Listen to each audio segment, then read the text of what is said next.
ప్రభునందు అత్యంత ప్రియులైనటువంటి మా ప్రియులకు ప్రభునామమున మీకు మా యొక్క శుభాభివందనాలు తెలియజేస్తున్నాం. పోయిన దినమున మనము ఈ సంవత్సరం యొక్క వాగ్దానములు 2025 సంవత్సర వాగ్దానములు మన యొక్క సార్వత్రిక సంఘ వాగ్దానం గురించి మనం తలస్తూ మొదటి వాగ్దానాన్ని గురించి తలచినాం. ఈరోజు రెండవ వాగ్దానము మొదటి సమూయేలు గ్రంథము 30వ అధ్యాయము 19వ వచనం మరోసారి ధ్యానిస్తాం. ఎందుకంటే ఈ యొక్క సంవత్సరం యొక్క చివరి దినాలలో ఉన్నాము. దేవుడు మనకిచ్చినటువంటి మన వాగ్దానాలు కూడా ఉన్నాయి. అంతేకాకుండా మనకు సార్వత్రికంగా నాకు తెలిసి ప్రపంచంలో మన సహవాసంలో ఉన్న వాళ్ళందరూ ఈ 3 వాగ్దానాలు కలిగినటువంటి మోటో కార్డు ప్రతి ఒక్కరి ఇంట్లో ఉంటుంది. మేము నేర్చుకున్నది ఏంటంటే ఈ మోటో కార్డు ప్రతి సంఘంలో ఉంటుంది. మన సహవాసంలో ప్రతి ఇంటిలో ఉంటుంది. అందుకనే రోజు ఆ వాగ్దానం వచ్చేటప్పుడు పోయేటప్పుడు చూసిపోతూ ఉంటాం ఎంతవరకు మనం వాగ్దానాలను అనుసరిస్తున్నాం. ఎందుకంటే ఇంతకుముందు చెప్పినట్లు వాగ్దానం దేవుడు ఇచ్చినాడంటే వాగ్దానం షరతు కూడా ఉంటుంది. ఆ యొక్క షరతును మనం జరిగిస్తే దేవుడు వాగ్దానాన్ని నెరవేరుస్తాడు. లేకుంటే ఏదో ఇంట్లో పెట్టుకుని అట్లా చూసుకుంటూ పోతే అది ఒక రోజు దేవుడు ఇచ్చిన వాగ్దానాన్ని నువ్వు జరిగించకపోతే ఆ వాగ్దానం ద్వారా నీవే తీర్పాలు అవుతావు. అందుకనే తీర్పాలు కాకుండా ఇప్పటి వరకు మనకిచ్చినటువంటి సార్వత్రిక సంఘ వాగ్దానము, ఎందుకంటే వారు మనకు ప్రార్థన చేసి ఇచ్చినారు. మన పితరులు, మన ప్రియులు, వాళ్ళు పెద్దవారు మరి ఎంత ప్రార్థన చేసినారో వాళ్ళకే తెలవాలి, ప్రార్థన చేసి ఇచ్చినారు. కాబట్టి వాగ్దానాలు వాళ్ళెంతవరకు ఇచ్చినటువంటి వాళ్ళు, ప్రార్థన చేసి ఇచ్చినటువంటి వాళ్ళు ఎంతవరకు జరిగిస్తున్నారో, తీసుకున్నటువంటి మనం ఏ విధంగా జరిగించుకుంటున్నామో ఇది మనం ఎరగాలి. ఇది ఎవరి మీద పెట్టేది కాదు. వాగ్దానం దేవుని వాగ్దానం, అది వాళ్ళ విషయం కూడా కాదు. కాబట్టి పొందినటువంటి మనము దీన్ని మనం పరీక్షించుకోవాల్సిన వారంగా ఉంటున్నాం. ఒకవేళ ఇంతవరకు జరిగించకపోతే ఇప్పుడైనా వాగ్దానాన్ని అనుసరిద్దాం. ఈ చివరి దినాల్లో కొద్ది దినాలే ఉన్నాయి మనకు, అనుసరించి నూతన సంవత్సర వాగ్దానం మనం పొందుదాం. ఇవే జరిగించకుండా, ఇవే చేయకుండా అవి తీసుకుని ఏం చేస్తాం మనం? ఇదే చేయలేదు, అవి తీసుకుని ఏం చేస్తాం? అందుకొరకు నేను అట్లని చెప్పట్లేదు, కానీ మన జీవితంలో మనం జరిగించడానికి ప్రయత్నం చేద్దాము. ఆ విధంగా ప్రభు మనకు సాయం చేస్తాడు. ఇది మనం కాదు, మన వంతు మనం చేస్తే ప్రభు చేస్తాడు. గమనించండి, మొదటి సమూయేలు గ్రంథము 30వ అధ్యాయము 19వ వచనం. మొదటి సమూయేలు గ్రంథము 19వ వచనంలో ఈ విధంగా వ్రాయబడి ఉంటుంది. కుమారులేమి కుమార్తెలేమి దోపుడు సొమ్మేమి వారు ఎత్తుకొని పోయినా దాని అంతటిలో కొద్దేమి గొప్పదేమి ఏది తక్కువ కాకుండా దావీదు సమస్తమును రక్షించను. గమనించండి, దావీదు దేవజనుడు భక్సింగ్ గారు ఒక పుస్తకమే రాసినాడు ఈ మాట మీద. ఒక పుస్తకమే దావీదు సమస్తమును రక్షించుకొనను. కాబట్టి గమనించండి, ఎందుకు దావీదు ఈ విధంగా సమస్తమును కోల్పోవలసి వచ్చింది, తిరిగి సమస్తమును ప్రభువును బట్టి రక్షించుకున్నాడో. ఇది చాలా ప్రాముఖ్యమైన విషయం. దేవుని బిడ్డలుగా ఓపికతోటి కొన్ని విషయాలు మనం గ్రహిస్తాం. ప్రభు నాకు ఇచ్చినటువంటి తలంపును ఈ చివరి సంవత్సరం దినాలలో నేను మీతో పంచుకుంటున్నాను తప్ప వేరే ఉద్దేశం కాదు. దావీదు ఎందుకు సమస్తమును పోగొట్టుకున్నాడు, సమస్తమును ఎందుకు సంపాదించుకున్నాడు, ఈ పరిస్థితి ఎందుకు వచ్చింది దావీదుకు అని అంటే, వాస్తవంగా దావీదు ఇప్పుడు ఎక్కడున్నాడు? ఫిలిస్తీన్ల దేశంలో ఉన్నాడు. ఎక్కడ ఉండవలసిన వాడు ఎక్కడుంటున్నాడు చూడండి. ఎందుకున్నాడు? ఈ పరిస్థితి ఏంటంటే దీన్ని మనం జాగ్రత్తగా గమనించాలి. ఈ రోజుల్లో దావీదు ఫిలిస్తీన్ల దేశానికి రావడానికి కారణం ఏంటంటే దీనికి సౌలు కారణమైనాడు. ఎందుకంటే సౌలు చేసిన దానిని బట్టి దావీదు ఫిలిస్తీన్ల దేశానికి వెళ్ళిపోవలసింది. కాబట్టి ప్రియులారా, ఈ రోజుల్లో మన పితరులు, మన ప్రియులు, మనకంటే పెద్దవారు సౌలులాగా మన యొక్క సంఘాలను పరిపాలించేవారు చేసేటువంటి యొక్క కార్యాలను బట్టి లేక దుష్ట కార్యాలను బట్టి దావీదు లాంటి వాళ్ళు ఏమైపోతున్నారంటే ఫిలిస్తీన్ల దేశానికంటే బయటకు వెళ్ళిపోతా ఉన్నారు. మేము ఎరుగుదామండి. నేను 84లో సేవకు వచ్చినాను.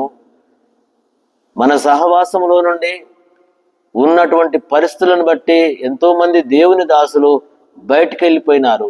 మళ్ళీ వాళ్ళని అంటాం, వాళ్ళు ఇండిపెండెంట్ వాళ్ళు అంటాం, మనం చేసిన కార్యాలు గుర్తుపెట్టుకోం. ఎంత బాధకరమైన విషయాలు అన్నట్లు. అట్లా సంఘాలు వేరే అయిపోయినాయి. సంఘాలు వేరే డినామినేషన్తో కలిసిపోయిన దినాలు ఉన్నాయి వేరే. ఇంకోటి ఏంటంటే, సౌలు లాంటి వాళ్ళని బట్టి సంఘాల్లోకి వచ్చిన విశ్వాసులు వేరే సావాసానికి వెళ్ళినారు. నేను ఎన్నో కుటుంబాలను చూస్తున్నాను ఇప్పటికి కూడా. ఏమండి ఎందుకు రావట్లేరంటే, ఒకప్పుడు అక్కడికి వచ్చినామండి మేము ఎబ్రోనే, అక్కడ ఉన్న పరిస్థితులను బట్టి మేము బ్యాప్టిస్ట్కి వెళ్తున్నాము, సిఎస్ఐకి వెళ్తున్నాము, లూథరన్కి వెళ్తున్నాము, వేరే సంఘాలకు వెళ్తున్నాం అన్నారు. ఎవరు దీనికి కారకులు? ఎవరి కారు? అందుకనే గ్రహిస్తున్నావా? వాగ్దానాలు పట్టుకొని పోతున్నాం. రైట్, మంచిది వాగ్దానాలు పట్టుకోవడము. ఎంతవరకు మనం జరిగిస్తున్నాం? కొన్ని విషయాలు నేను మీ గ్రహింపులో తీసుకొని రావాలనుకుంటున్నాను. దావీదు గారు సౌలుకు ఎలాంటి కీడు చేసిన వాడు కాదు. సౌలుకు చేయలేదు, ఇశ్రాయేలు ప్రజలకు చేయలేదు.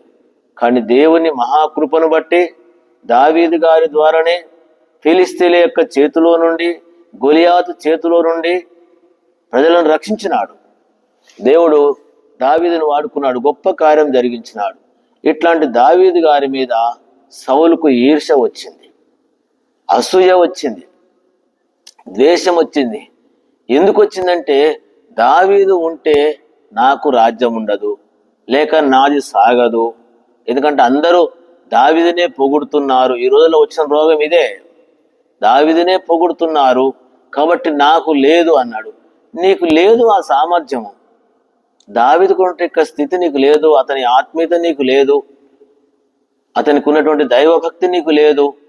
నువ్వు శరీరానుసారివి, నీకు ఇచ్చిన వాగ్దానమే నువ్వు నెరవేర్చుకోలేదు, జరిగించలేదు. సమూయేలు గారి ద్వారా దేవుడు సౌలుకి ఇచ్చినాడు, నువ్వు 7 దినములు ఆగు, నేను వచ్చిన తర్వాత నేను నీకు రాజ్యము, నీకు బలి అర్పిద్దువు, నీవు తిరిగి యుద్ధానికి వెలుదు అని చెప్తే ఆ మనిషి ఏం చేసినాడు? అవిధేయుడైనాడు. అవిధేయుడు నేను చదువుతున్నాను గమని. అందుకనే ఇట్లాంటి వాళ్ళు ఈ దినాల్లో మన సంఘాలను పరిపాలించే వాళ్ళు, మన నాయకులు చేసిన దాన్ని బట్టి ఎంతో మంది దైవ సేవకులు బయటకు వెళ్ళిపోయినారు. చూస్తా ఉన్నాం, బాధ అనిపిస్తూ ఉంది. విశ్వాసులు వెళ్ళిపోయినారు. ఇట్లాంటి సౌలు స్వభావము కలిగినటువంటి స్థితిలో ఉంటిమా జీవితం మార్చుకుంటే మేలు పొందుతాం, లేకపోతే సౌలుకు పట్టినటువంటి గతి పడుతుంది. 13వ అధ్యాయం 1 సమూయేలు గ్రంథము 13 గమనించండి. ఇక్కడ 8వ వచనము, సమూయేలు చెప్పినట్టు అతడు 7 దినములు ఆగి సమూయేలు గిల్గాలకు రాకపోవటయు జనులు అతని ఎదురు తొలగిపోవట చూసి దహన బలును సమాధాన బలును నా ఎదుగు తీసుకుని రమ్మని చెప్పి దహన బలి అర్పించెను. అతడు దహన బలి అర్పించి చాలించిన వెంటనే సమూయేలు వచ్చెను. సౌలు అతన్ని కలుసుకొని అతనికి వందనం చేయుటకు బయలుదేరగా సమూయేలు అతనితో నువ్వు చేసిన పని ఏమని అడిగాను. అందుకు సౌలు జనులు నా యొద్ద నుంచి తొలగిపోవటయో చెదిరిపోవటయో నిర్ణయ కాలమున నీవు రాకపోవటయో ఫిలిస్తీన్లు మిక్మషులో కూడుంటయో నేను చూసి ఇంకను యెహోవాను శాంతిపరచక మునిపే గిల్గాలకు వచ్చి నా మీద పడుదురు అనుకొని నా అంతటా నేను సాహసించి దహన బలి అర్పించినాను. అందుకు సమూయేలు ఇట్లాను, నీ దేవుడని యెహోవా నీకు ఇచ్చిన ఆజ్ఞని గైకొనక నీవు అవివేకం పని చేస్తేవి.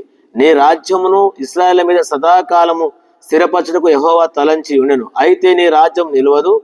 యెహోవా తన చిత్తానుసారమైన మనసు గల ఒకరిని కనుగొని ఉన్నాడు. నీకు ఆజ్ఞాపించిన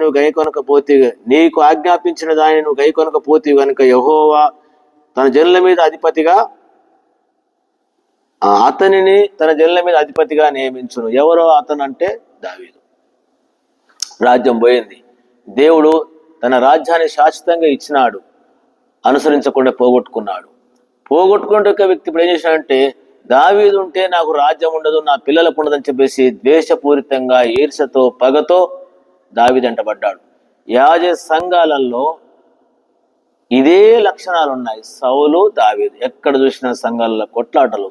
ఎందుకండి? ఏమెత్తుకొని పోతామండి? దేవుడు ఇవ్వాలి నీకు రాజ్యము. సౌలు తీసేసినాడు దేవుడే. నువ్వు తీసేసినందుకు నువ్వు కాముగా ఉండకుండా దావీదు లాంటి వాని వెంటబడ్డావు. అందుకనే దావీదును లేకుండా చేసినాడు. మనకు తెలుసు ఎంత యుక్తిపరుడంటే, ఎంత కుయుక్తిపరుడంటే చివరికి తన యొక్క బిడ్డనిచ్చి కూడా సంపాలని చూసినాడు. సంఘాలలో ఎంత ద్వేషపూరితంగా ఉంటారండి, ఎంత భయంకరులండి. వాళ్ళే బంధువులే చూస్తూ ఉంటాం. మీరు కూడా గమనించండి, సంఘాలలో బంధువులే, బావలు బామ్మార్దులే, అన్నదమ్ములే, అక్కజనులే, తండ్రి కొడుకులే. నేను ఎన్ని చూసుకుంటూ వస్తున్నా అనుకుంటున్నారు? ఓ సంఘంలో చూస్తే ఇద్దరు బావ బామ్మార్దులే, వాళ్ళిద్దరు కుదరక వీడు ఒక సంఘం పెట్టుకున్నాడు, ఒకటే ఊర్లో, చిన్న ఊర్లో. వాడు ఒక సంఘం పెట్టుకున్నాడు. వీనికాడి కొంతమంది పోతారు, వానికాడి కొంతమంది, వాళ్ళు వీళ్ళంతా బంధువులే, ఒకటే ఊరాయా. మళ్ళీ వీనింట్లో ఎవడన్నా తెస్తే వాడు రావాలి, వాడింటి ఎవడన్నా తెస్తే వీడు రావాలి. మళ్ళీ సంఘానికి కట్టుకొస్తే ఈయన సంఘం వీంది, మన సంఘం పరలోకం పోయేటి. ఇవన్నీ వాగ్దానం చేపట్టుకుని పోయేటి బుద్ధులు. అవన్నీ సౌలు లాంటి లక్షణాలు కావా ఇవన్నీ? ఇట్లాంటి వాళ్ళు మన సంఘాలలో లేరా? మనం నడిపించేవారు కాదంటారా? గమనించండి, వాగ్దాన ప్రకారంగా సౌలు యొక్క స్వభావము దావీదు వెంటబడ్డాడు. ఎంత బాధకరమైన విషయం. ఇంకొక విషయం చెప్పాలని తలుస్తున్నాను. చివరికి నాకు అనిపిస్తూ ఉంటది, ఇదే సమూయేలు గ్రంథము సమూయేలు దావీదు అంటాడు 27వ అధ్యాయము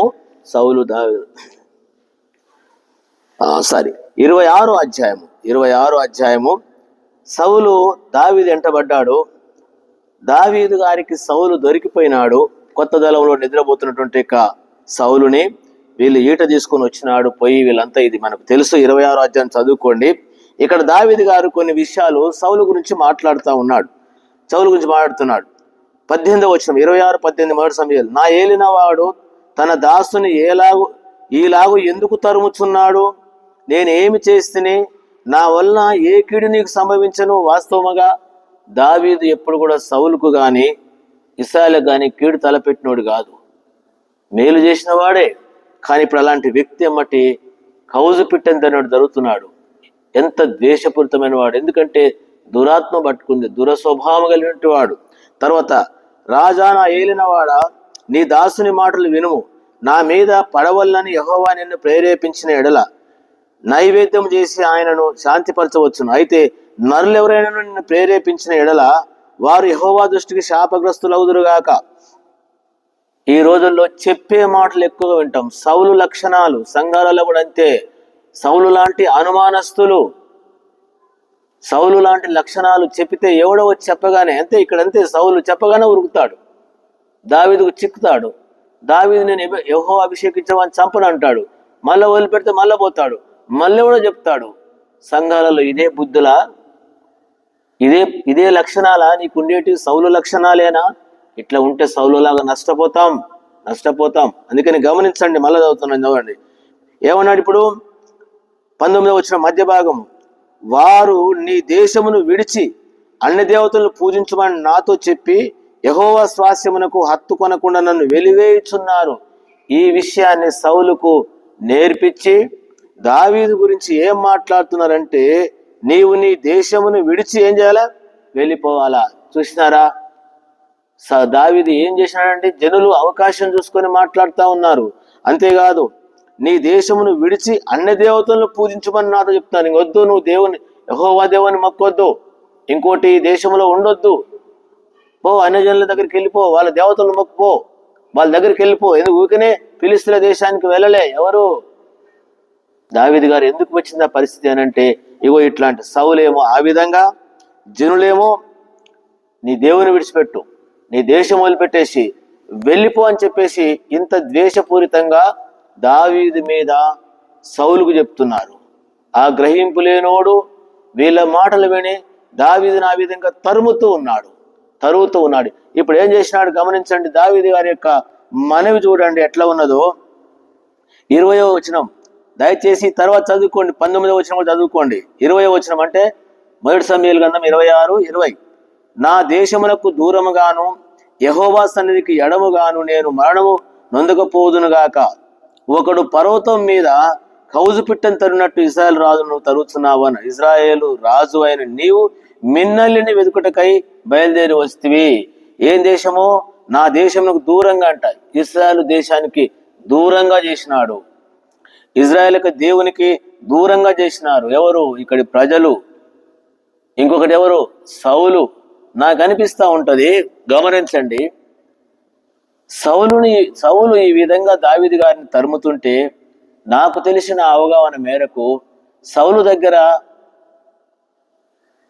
యుద్ధంలో ఉన్నటువంటి వాళ్ళు ఏమంటారు, వాళ్ళు సైనికులు, ఒకవేళ సైన్యాధిపతులు కావచ్చు. ఎవరంటే దావీదు యొక్క అన్నలు ఉన్నారు. మనకు తెలుసు గొలియాతు ఆ యుద్ధం చేసేటువంటి సేవలు ఎవరున్నారు, అన్నలు ఉన్నారు. వీళ్ళను చెప్పాలి కదా, సొంత వాళ్ళ తమ్ముడు కదా, మా తమ్ముని ఎందుకంటే తరుగుతున్నాం అని చెప్పేసి వీళ్ళన్న సపోర్ట్ చేసినారా? చేయలేదు. బంధువులు చేసినారా? చేయలేదు. ఒంటరి వాడైపోయినాడు. ఈ దినాలలో కూడా ఆత్మీయ గ్రహింపగలిగినటువంటి దేవుని బిడ్డలారా, ఎవరైనా సౌలు లాగా నీవు తరవబడుతుంటే ఈ వాగ్దానం చేపట్టుకో. సౌలు లాంటి వాళ్ళు, లేక దావీదు లాంటి అన్నదమ్ములు లాంటి వాళ్ళు, లేక యూదా ప్రజలు, ఇశ్రాయేలు వారు నీ వారే నిన్ను తరుముతున్నారు, నిన్ను హేళనగా చూస్తున్నారు. చూస్తే ఏం అధైర్యపడవాకు. కానీ దావీదు ఉండొద్దు దేశంలో అనుకో వెళ్ళిపోయినాడు. ఇది దీనికి కారకులు. ఒకవేళ నాకు తెలిసి సౌలు భయంకరమైన సావు, మన వాగ్దానం గుర్తు చేసుకుంటేది 30వ అధ్యాయం చూస్తే సౌలు తన కత్తి మీద తను బడి తెచ్చినాడు. కారణం ఏంటంటే తన దుర్మార్గాన్ని విడిచిపెట్టలేదు, తన దుష్టత్వాన్ని విడిచిపెట్టలేదు. ఒకవేళ ఇదే దావీదు గనుక ఇశ్రాయేల్ యొక్క దేశంలో ఉన్నట్లయితే సౌలు చచ్చేవాడేనా? ఇశ్రాయేల్కి గతి పట్టేదేనా? దావీదును దేశంలో లేకుండా చేయాలని సౌలు ప్రయత్నిస్తే ఆయన భూమి మీదనే లేకుండా పోయినాడు. ఇశ్రాయేల్ దేశం కాదు, భూమి మీదనే లేకుండా పోయినాడు. ఎందుకు ఇట్లాంటి దేశాలు పెట్టుకొని సంఘాలను బస్టు పట్టిస్తూ ఉంటాము? నాయకులుగా ఉండి, పరిపాలించే వాళ్ళంగా ఉండి, అధికారులంగా ఉండి దేవుని మందిరానికి ప్రజలు రాకుండా నష్టం చేసి దావీదు లాంటి విధానం తరిమితే ఇదే గతి పడుతుంది. ఇప్పుడు కొన్ని పరిస్థితులను బట్టి ఇప్పుడు దావీదు ఏం చేసినాడంటే, ఏ రోజైనా నాకు కడుగుతుందని చెప్పేసి 27వ అధ్యాయం 27 మొదటి సమూయేలు గ్రంథం 27 తర్వాత దావీదు నేను ఇక్కడ నిలిచుంటే మంచిది కాదు, ఏదో ఒక దినమున నేను సౌలు చేత నాశనం అవుతాను అని ఫిలిష్తీయుల దేశానికి వెళ్ళిపోయినారు. వాళ్ళు కోరినట్టుగా దేశం వదిలిపెట్టినాడు, దేవుణ్ణి వదిలిపెట్టినాడు, యెరూషలేము మందిరం వదిలిపెట్టినాడు. ఫిలిష్తీయులు ఎవరు శత్రువులో, ఎవరు వీరికి వ్యతిరేకస్తులో వాళ్ళతో పడ్డాడు. ఈ రోజు మన పరిస్థితి ఎట్లా ఉన్నాయి? ఒకటే కుటుంబం చెందినటువంటి వాళ్ళు శత్రుల చేతిలో పడిపోయినాం. ఎంత బాధకరమైన విషయం. ఎన్ని కేసులు, ఎన్ని కొట్లాటలు, వాళ్ళే బంధువులే ఎన్ని చెప్పగలము? నేను చెప్తున్నాను కదా, కొన్ని సంఘాలలో ఒకటే కుటుంబంలో ఉన్నటువంటి వాళ్ళు కొట్లాడతారు. అక్క ఒక పార్టీలో ఉంటే, మన సంఘాలలో పార్టీలు ఉన్నాయి కదా, ఒక పార్టీలో ఉంటే తమ్ముడు ఒక పార్టీలో ఉంటాడు, బావ ఒక పార్టీలో ఉంటే భర్త ఇంకోటి ఒక పార్టీలో ఉంటాడు. మళ్ళీ వీళ్ళే కొట్లాడుకోవడం, వీళ్ళే కేసులు పెట్టుకోవడం, మళ్ళీ వీళ్ళే ప్రజలాడు చెప్పుకోవడం, వీళ్ళే సస్తే ఒకడు రావడం. ఏందండి ఇదంతా? ఇది గ్రహింపు ఉండాలా. ఇప్పుడు ఏమైనాడు? దావీదు వెళ్ళిపోయినాడు, ఫిలిష్తీయుల కాడికి పోతే ఫిలిష్తీయులు చేర్చుకున్నారు. అదెంత గొప్ప విషయం చూడండి. బంధువులు చేర్చుకోలే. ఈ దినాలు అట్లే ఉన్నాయి. నువ్వు ఇక్కడ దన్నుకొని వాని కాడికి పోతే వాడు నిన్ను ఎక్కువ గౌరవిస్తాడు, నీకు పదవిస్తాడు, సంఘాల్లో నువ్వే అధికారి అంటాడు. నీకు తెలుసో తెలియదో. అందుకనే చాలా మంది ఇటు పెట్టుకొని అడుగుతారు, అటు పోయి ఇటు పెడుతూ ఉంటారు. వీడొచ్చేసి ఈ సంఘంలో ఉంటాడు, వీడకపోతే మన వాని కాడికి పోతాడు. ఇట్లాంటి భయంకరమైన విషయాలు. సరే, ఇప్పుడు విషయం ఏమిటి అనంటే, వెళ్ళినాడు, ఆకీషు రాజు చేర్చుకున్నాడు, ఒక పట్టణమే, సిగ్లాగ్ పట్టణమే ఇచ్చినాడు. చివరికి ఒక రోజు 28వ అధ్యాయంలో ఇశ్రాయేల్ మీదకి యుద్ధానికి వెళ్ళాలంటే తలంపు కలిగి ఉన్నాడు. ఎవరు? ఆకీషు రాజు. ఫిలిష్తీయులకు ఇశ్రాయేలుకు ఎప్పుడు యుద్ధమే. శరీరానికి ఆత్మకి ఎప్పుడు యుద్ధమే. ఆత్మీయానికి శరీరానుసారంగా ఎప్పుడు సంఘాలలో గొడవలే కొట్లాట్లు. ఇప్పుడు ఏమైపోయినది? యుద్ధానికి పోతున్నప్పుడు అప్పుడు అన్నాడు, ఆ దినముల్లో ఫిలిష్తీయులు ఇశ్రాయేలుతో యుద్ధం చేయవలనని సైన్యము సమకూర్చి యుద్ధానికి సిద్ధపడగా ఆకీషు దావీదుని పిలిచి, నేను దండెత్తగా నీవు నీ జనులు నాతో కూడా యుద్ధమునకు బయలుదేరి రావాలని పరిష్కారం తెలుసుకొనగా, దావీదు, నీ దాసుడైన నేను చేయబో కార్యం ఏదో అది నీవు ఇప్పుడు తెలుసుకుందామన్నాడు. అందుకు ఆకీషు, అలాగైతే నిన్ను ఎప్పటికంటే నాకు సంరక్షకునిగా నిర్ణయిస్తానన్నాడు. ఇప్పుడు నేను యుద్ధానికి పోతున్నాను ఇశ్రాయేలు మీదకి, నువ్వు వస్తావా నీ జనులంటే, ఇప్పుడు చూడండి నేను చూపిస్తాను తడాక ఏందో, ఇశ్రాయేల్ యొక్క సంగతి నేను చూస్తావా అంటే, అట్లయితే నిన్ను నా సంరక్షకునిగా పెట్టుకుంటానన్నాడు, పదవిస్తానంటున్నాడు. దేవుని బిడ్డలారా గమనించండి, ఏ దేవుని ప్రజలను వదిలొచ్చినాడో, ఏ దేవుని ప్రజల కొరకు మేలు కోరినాడో, గొలియాతు విషయంలోను, ఇట్లాంటి ఫిలిష్తీయుల విషయంలోను, ఏ సౌలుని సంపొద్దు, అభిషేకించిన వాణ్ణి సంపొద్దు అనేటువంటి తీర్మానం చేసుకున్నాడో, ఇప్పుడు వాళ్ళ మీదకి యుద్ధానికి పోతున్నాడు. నేడు యాజిటీజ్గా మన సంగతులు ఇట్లే ఉన్నాయి. దీన్ని దయచేసి దేవుని ఆత్మకు చోటు ఇవ్వండి. దేవుని ఆత్మ బయలుపరుస్తాడు. దావీదు ఇశ్రాయేలు మీదకి యుద్ధానికి పోవడం ఏంది? ఇశ్రాయేల్ అంతా ఎవరు? ఈయన బంధువులు, రక్త సంబంధికులు ఉన్నారు, అన్నలు ఉన్నారు. ఇప్పుడు మామయ్యన ఇంతవరదాకా కీడు చేయొద్దు అనుకున్నాడు. ఇప్పుడు అంతే, ఒకరి మీద ఒకటి కొట్లాటలు. ఎవడండి సంఘాలలో కొట్లాడేది? కర్రలు తీసుకొని కొట్లాడుకోవడము, జైల్లో పోవడము, కేసులు పెట్టుకోవడము. ఎవడండి? బంధువులు గారా? ఇవి నేను ఇంకా థియేటర్ చెప్పాలన్నా మీకేమన్నా? బంధువులు గారా? ఇప్పుడు ఎవరు వెళ్ళిపోతున్నాడంటే ఇంత భయంకరంగా మారిపోయినాడు. ప్రార్థన లేదు. నాకు తెలిసి దేవునికి ప్రార్థన చేసినాడో చేస్తే దేవుడు తెలియపరిచేవాడు. చేయలేదు. దైవ చిత్తానుసారం మనిషి కనుగొన్నటువంటి వ్యక్తి ఈరోజు ప్రార్థన లేకుండా ఫిలిష్తీయులతో కలిసి, అన్ని దేవతలతో కలిసి, అన్ని జనులతో కలిసి ఇశ్రాయేలు మీదకి పోతున్నాడు. సంఘాలలో మనకు మనమే కొట్లాడుతున్నాం. ఎవరి కాడికి పోయి?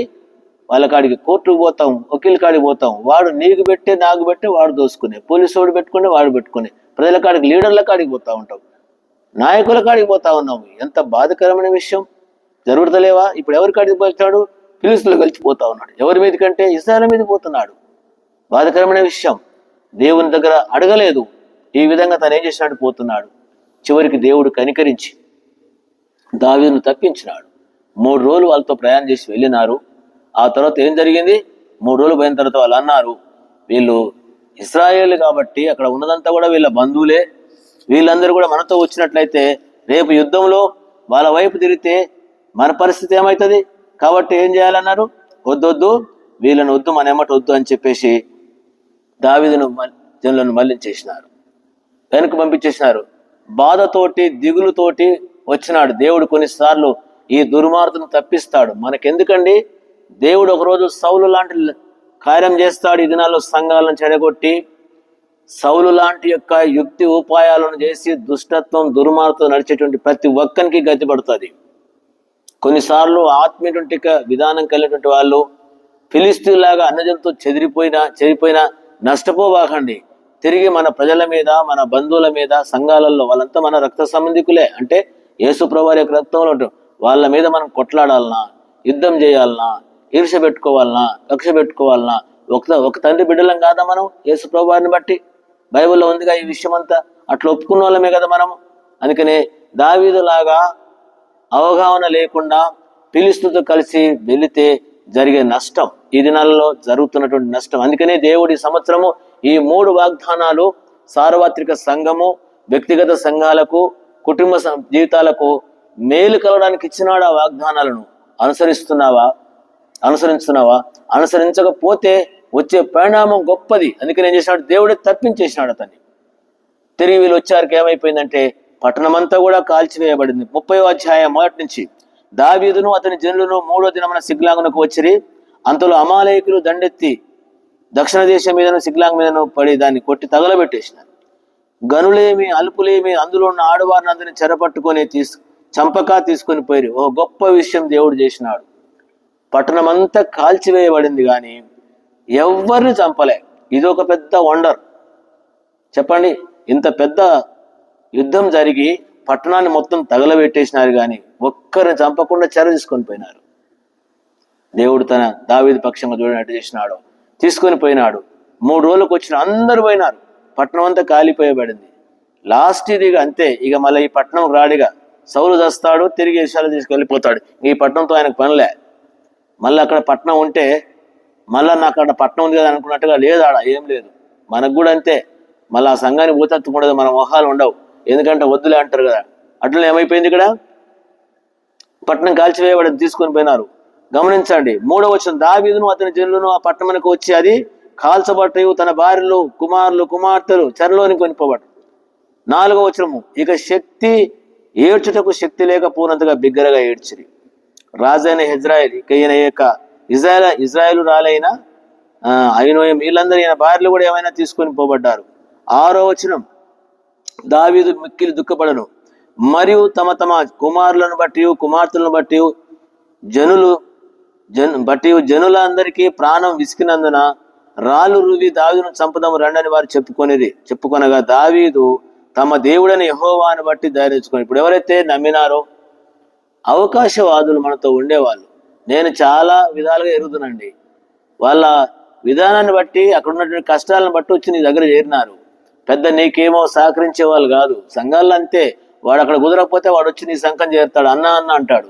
వీడిని పట్టుకొని మనం చేస్తే వాడుదంతాడు వీడిదంతాడు, నీకు తెలియదు. ఇప్పుడు ఏమైనారు, ఎవరైతే దావీదుతో ఇంతకాలం ఉన్నారో, దావీదుకు సైన్యం అని చెప్పేటువంటి వాళ్ళంతా ఏం చేసినారు, నష్టం కలగగానే రాళ్ళు తీసుకున్నారు. ఇదేనా సహవాసం అంటే? ఓ చిన్న విషయం చెప్తాను. కొత్త నిబంధనలో పౌలు శీలలు కలిసి ఇద్దరు ప్రభు ద్వారా పంపించబడ్డారు. ఫిలిప్పీ పట్టణంలో సేవ చేసుకుంటూ వెళ్ళినారు. అక్కడ కొంత కలవరం జరిగి ఇద్దరిని కొట్టి వస్త్రాలు ఉడబీకి ఈడ్చుకొని పోయి చెరసాలలో వేసినారు. వాళ్ళిద్దరు కలిసి ప్రార్థన చేసి పాటలు పాడుతున్నారు. ఇది సహవాసం అంటే, ఇది విధానం అంటే. వాళ్ళిద్దరు ప్రార్థన చేస్తుంటే చెరసాల నాయకుడు, మనకు తెలిసి ఇదంతా కూడా. ఇప్పుడు వీళ్ళు ఏం చేసినారు, కష్టాలుండి బాధలుండి ఇద్దరు వచ్చి చేరి ఇప్పుడు అవకాశం నష్టమైంది కాబట్టి రాళ్ళు తీసుకున్నారు. ఇప్పుడు ఆడిపోయినాడంట, తమ దేవుడైన యెహోవాను బట్టి ధైర్యం తెచ్చుకున్నాడు. 30 అధ్యాయం 7వ వచనం. పిమ్మట దావీదు ఏఫోదు తెమ్మని యాజకుడవు అహిమేలేకు కుమారుడైన అబ్యాతారుతో చెప్పగా అబ్యాతారు ఏపోదును దావీదు వద్ద తీసుకుని వచ్చును. నేను ఈ దండును తరిమిన ఎడల దాన్ని కలుసుకుందునా అని యెహోవా యొద్ద దావీదు విచారణ చేయగా, యెహోవా తరుము నిశ్చయముగా నీ వారిని కలుసుకొని తప్పక నీ వారందరినీ దక్కించుకుందు అని చెప్పాను. ఇప్పుడు పోయినాడు ఎక్కడికి, అటు సౌలు, ఇటు ఫిలిస్తీన్ల నుంచి, ఇటు దగ్గర ఉన్నటువంటి ఈయనతో ఉన్న వాళ్ళందరూ కూడా రివర్స్ అయినారు. ఇప్పుడు ఎవరు దిక్కండి? అందుకని యెహోవా నమ్ముట కంటే లోకంలో ఎవరిని నమ్మినా మేలు లేదు. యెహోవాను బట్టి ధైర్యం తెచ్చుకుంటా ఎవరు దిక్కు, ఇంత నష్టానికి కారకుడు. అందుకని ఇప్పుడు దేవుని దగ్గరికి వెళ్ళినాడు. ఇప్పుడు ఎవరు అవసరము? ఏ పోద్దేమని యాజకుడు అవసరం. సేవకుడు ఎప్పుడు అవసరం అండి? రోగం వచ్చినప్పుడు సేవకుడు, పెళ్ళి వస్తే సేవకుడు, సావు వస్తే సేవకుడు, దినాలు వస్తే సేవకుడు, కష్టం వస్తే సేవకుడు. మంచిగుంటే సేవకుడు అవసరం లేదు, అని మాట్లాడే కూడా లేదు. ఇప్పుడు పిలిచినాడు ఎవరిని? అహిమేలేకు కుమారుడు అబ్యాతారు, ఏఫోదు తీసుకురా. సరే, ఏది ఏమైనా దేవుడు కనికరించినాడు. ఇప్పుడు వస్తావు అనలే, దేవుని దగ్గర విచారించాడు. పో కలుసుకో, నీ సమస్తాన్ని సమకూర్చుకుంటామని దేవుడు చెప్పినాడు. ఆ ప్రకారం వాళ్ళు వెళ్ళినారు. తిరిగి కొద్దేమి గొప్పేమి ఏది కూడా నష్టం కాకుండా అంత సమకూర్చుకున్నారు. ఈ లోగల ఎవరైతే తరిమినారో ఇశ్రాయేలు దేశంలో లేకుండా చేయాలని కత్తి కట్టినాడో సౌలు, లేకుండానే పోయినాడు. తన కత్తి మీద తను బడి చచ్చినాడు. ఇది మనకు తెలుసు. ఈ సంవత్సరము రెండు విషయాలు. సౌలు లాంటి యొక్క లక్షణాలు కలిగి ఉంటే జీవితం మార్చుకుందాం, లేకపోతే సౌలు లాంటి గతి పడుతుంది. దావీదులాగా మనము సరే ఎందుకు కీడని సపరేట్ అయిపోయినామో లేకుండా దూరంగా ఉన్నామో ఉండు, మళ్ళా తిరిగి వారి మీదకి పోబాకు. ఇశ్రాయేలు మీదకి, సంఘాల మీద నష్టం చేసేవానిగా ఉండబాకు. దావీదులాగా నష్టం కలుగుతుంది. ఏ గుంపులో ఉన్నాము, ఒకవేళ ఆ విధంగా ఉన్నా ఈరోజు సార్వత్రిక సంఘంగా మనకిచ్చిన వాగ్దానం మేరకు ఎవరిని నమ్మబాకు. దేవుని బట్టి ధైర్యం తెచ్చుకో, దేవుని దగ్గర విచారించు. దేవుని చిత్తాన్ని కనుగొన్నాడు ఈ వ్యక్తి. ఇప్పుడు వచ్చినాడు. ఈ నష్టాలు, మన సంఘాలలో జరిగే ఈ నష్టాలు, ఈ పరిస్థితులన్నీ కూడా మనలను దావీదును దేవుని దగ్గరికి, దేవుని చిత్తానికి అనుకూలంగా నడిపించినట్లు ఈ పరిస్థితులన్నీ కూడా జరిగే సంఘాలలో నష్టాలు కావచ్చు, నాయకులు చేసేటువంటి కావచ్చు, ఇవన్నీ కూడా దైవ చిత్తానుసారంగా, దేవుని ఉద్దేశానుసారంగా మనం జీవించడానికి కొరకు తీర్మానం కలిగి ఉండడానికి ప్రభువును నడిపించేగాక. ఆ విధంగా నడిపించినట్లు మనం ప్రార్థన చేసుకుందాము, తీర్మానం చేసుకుందాము. ఈ సంవత్సరం కొత్త వాగ్దానాలకు ముందు ఈ వాగ్దానాన్ని మనం అనుసరిస్తాము. ప్రభు ఆ విధంగా దావీదుకు సమస్తం సమకూర్చినటువంటి దేవుడు నీకు నాకు ఆత్మీయంగా మనకు, మన సంఘాలకు జరిగించుతాడు. ఆ విధంగా జరిగించినట్టు తీర్మానం చేసుకుందాం. ఆ విధంగా ప్రభు మనకు జరిగించును గాక. ప్రార్థన చేస్తాం. ప్రియమైన తండ్రి, ఈ భాగాన్ని దీవించి, దావీదు వలె మేము కూడా నష్టపోయిన వాళ్ళమే. మనుషులను బట్టి, మాకున్న సౌలు లాంటి వాళ్ళని బట్టి, ఫిలిస్తీన్తో కలిసిపోయేటువంటి పరిస్థితులు వాళ్ళ మీద యుద్ధం చేయడానికి ఇట్లనే మా సంఘాలన్నీ జరుగుతున్నాయి. క్షమించు, కనికరించి దావీదు వలె తండ్రి మేము కూడా సమకూర్చుకొని ఆత్మీయంగా నష్టపోయిన దాన్ని సమకూర్చుకోవడానికి మాకు సహాయపడమని వింటున్న నీ బిడ్డల కొరకు కూడా ప్రార్థిస్తూ వేసుకోవడం ప్రాంతం వేడుకుంటున్నాను తండ్రి. ఆమేన్. మన తండ్రి అయిన దేవుని యొక్క ప్రేమ, మన ప్రభువైన యేసుక్రీస్తు కృప, పరిశుద్ధాత్మ సహవాసం చేయండి మనందరికి తండ్రి ప్రేమించి వారికి ఇప్పుడు ఎల్లప్పుడు సదాకాలం తోడైనను గాక. ఆమేన్. ప్రైజ్ ది లార్డ్ అండి. మీ అందరికీ చాలా వందనాలు.